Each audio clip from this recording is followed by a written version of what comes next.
السلام عليكم ورحمة الله وبركاته. ازيكم يا حبايبي كلكم؟ وحشني. عاملين ايه؟ يا رب تكونوا بخير وفي احسن حال. هنسمي الله كده ونصلي على الرسول عليه افضل الصلاة والسلام. اللهم صل وسلم عليك يا حبيبي يا افضل خلق الله وعلى اهله واصحابه اجمع. بعمل ايه الوقت يا ولاد؟ بعمل ابوريين وبسم الله ما شاء الله كده هنشوي سمك اهو. الجو عمال بيشتي عندنا النهارده من امبارح. دي ابوريين اهو، عجناهم بشرش الجبنه اهو. بسم الله الرحمن الرحيم. شايفين العيش في الفرن عامل ازاي؟ حاجه كده اللهم بارك اهو يا رب. طريقته سهله خالص، وطريقه الفرن المعامله دي معاه برضو سهله، ما هيش صعبه ولا حاجه. بسم الله الرحمن الرحيم. بتولعي الشعله اللي تحت، وكمان بتضيري زي ما انت شايفه كده اهو. اني بصور نفسي مش عارفه ان انا اركز في التصوير. جايبه معايا سردينه الرنجه هشويها وهنقضي بها يومنا النهارده. وكمان معايا كده شويه حاجات عملتها واللي هعمله لسه هكمله معاكم. يعني هو اليوم عامه يعني عندنا في الريف هنا اليوم بتاعنا بسم الله ما شاء الله بيبقى كلته يعني ايه مناحيه، ولله الحمد. يعني الحمد لله والله يا ولاد. اليوم بيطلع، النهار بيطلع بسم الله ما شاء الله. هنطبخ ايه، هنعمل ايه، هنسوي ايه، واللي بنبات فيه بنصبح فيه كالعاده. يعني ده حياتنا هنا في الريف ما شاء الله.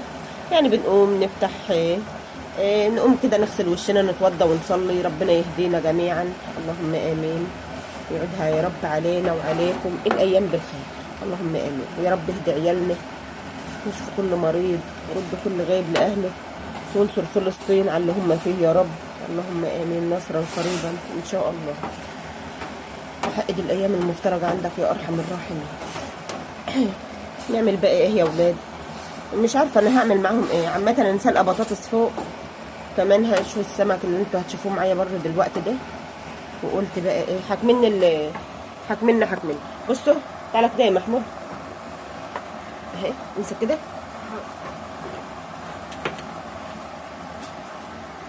امسك كده، هات قلب الفرن كده لحسن الرغيف اللي هناك ده اهو. العيال بقى من عشاق اللقمه الطريه دي يا ولاد، واحنا كمان يا كبار والله يا ولاد، مش العيال بس. فبس هنا معايا شويه اهو بسم الله ما شاء الله شايفينهم.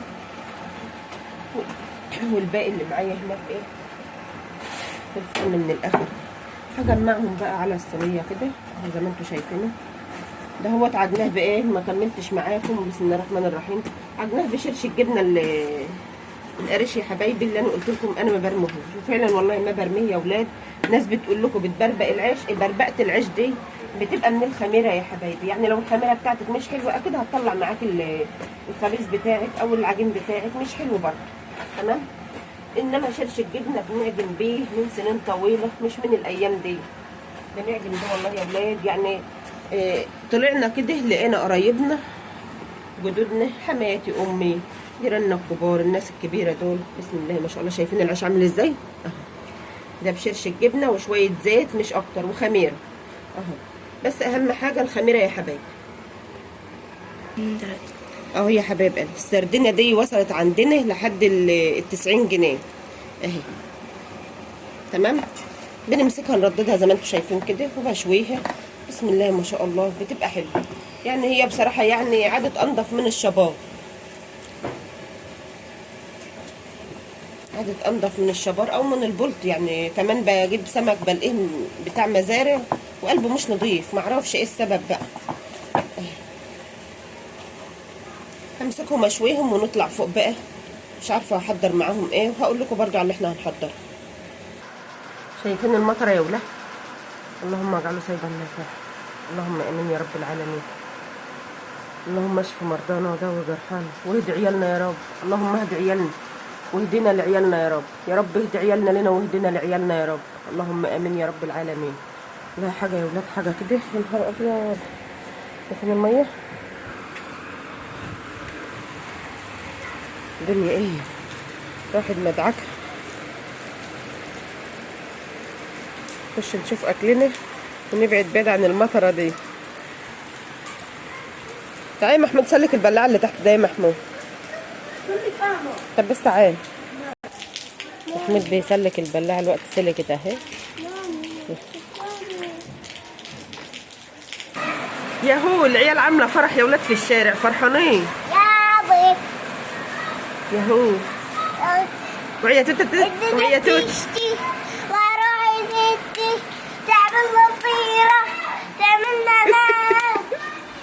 الدنيا بتشتي والله يا ولاد. قلت تعالوا اما نشوف اكلنا احسن.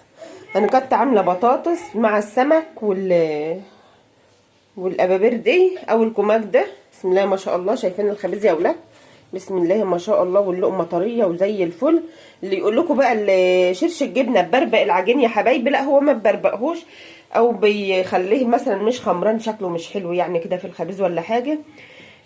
شرش الجبنه مش بيعمل اي حاجه في العجين خالص. تمام. اهم حاجه معاكي الخميره. هي الخميره هي كل شيء يا حبايب قلبي. تمام. بسم الله ما شاء الله. كمان شويه السردينه هنا اهي. شايفين لونها؟ ما بتبقاش غامقه يا حبايب قلبي، لان لما غمقت عن كده ما بتبقاش حلوه. هعمل فيها ايه اهو. هرش عليها شويه ملح بتوابل كده اهو، حاجه بسيطه كده. تحسوا ان الملح كتير بس هو مش كتير يا حبايب قلبي، لان انا مش عايزه املحها بميه ولا هدق لها توم. تمام. ده اهو ليمون اهو. بسم الله ما شاء الله. السمكه ديت بسم الله ما شاء الله حلوه للجماعه اللي عندهم نقص كالسيوم. بسم الله ما شاء الله بتبقى حلوه قوي. عملت ايه بقى؟ بما ان العيله بتاعتي مستعجله ومش هيستنوا ان انا احمر البطاطس، قالوا لي سيبيها للعشاء. انا نسلقاها اهي، وكنت سالقه معاها بيض للغد. في لحظه عندنا بسم الله ما شاء الله بيتقلب مقاييس الاكل اصلا. اي والله يا ولاد. وكمان عملت هنا طماطم وفلفل وخيار. هيبقى غدايا ايه بقى النهارده؟ معايا كمان ايه؟ شاويش الطعام. معرفش انساه ولا اقدر استغنى عنه. ده بالنسبه ليا والله يا ولاد عمري ما اقدر استغنى عنه. ده شاويش الطعام عمري ما اقدر انساه ولا استغنى عنه اهو. حاجه كده بسم الله ما شاء الله. اللهم بارك. غدايا بقى النهارده طماطم فلفل خيار مخلل صنع ايديا، سردينه الرنجه، العيش ده بس. تمام. البطاطس بقى اللي يعيش بقى ان شاء الله لما للعشاء نعملها نحمرها في العشاء، ويا تتاكل بقى برز يا تتاكل بعيش على حسب برضو ما يطلبها. تمام. عملت معايا هنا حلو برضو وما حضرتوش معاكم، ان شاء الله هحضره معاكم ثواني كده اوريهولكم. ده الحلو بتاعي يا حبايبي النهارده. ده حلو ايه يا ام فرح اهو. ده كنافه بالمانجا. تمام. عملتها ازاي؟ حطيت الكنافه في الفريزر، وكمان مسكتها فرفتها زي الرمل كده، وحمرتها زي ما يكوني بتحمري شعريه للرز يا حبيبه قلبي. تمام. بس ايدك فيها باستمرار. تمام. بعد كده هتحضري الكريم شانتيه، وعندك مانجا عندك فراوله عندك اي حاجه ضيفيها، موز متاح معاك اي حاجه. تمام. ما شاء الله. اهم حاجه تنزلي على الكنافه بعد ما بتحمرها تسيبها تبرد، تكون معاكي شربات تقيل او سيرب تقيل يا حبيبه قلبي، فيها عصره ليمونه بقى، فيه فانيليا، اي نكهه انت بتحبيها. هتنزلي على الكنافه قبل ما تضيفيها في الاطباق اللي هتضيفها فيها. تمام. وتقلبيها، يعني الكنافه تكون مطلوبه معسله معانا يا حبايبي. تمام. تنزلي بقى بالكنافه تحطها في الكوبايات بتاعتك زي ما انت حابه، وبعد كده بالكريم شانتيه، وبعد كده بالمانجا. تمام. المانجا معايا سايحه ليه يا حبايبي؟ المانجا دي كانت معايا في الفريزر مخزناها، لان انا ما معيش مانجا حاليا دلوقتي، فديت مطلعاها من الفريزر. تمام. فيديو بسيط خالص، يا رب تقدروا تستفيدوا مني باي حاجه، يا رب فيديوهاتي تعجبكم. اللي عايز طريقه اي حاجه يا حبايب قلبي يقول لي في الكومنتات، وان شاء الله عيوني لكم. يا رب الفيديو يعجبكم، وكمان تقدروا تستفيدوا مني ولو بجزء صغير من الفيديو. اترككم في رعاية الله وامنه، والسلام عليكم ورحمة الله وبركاته.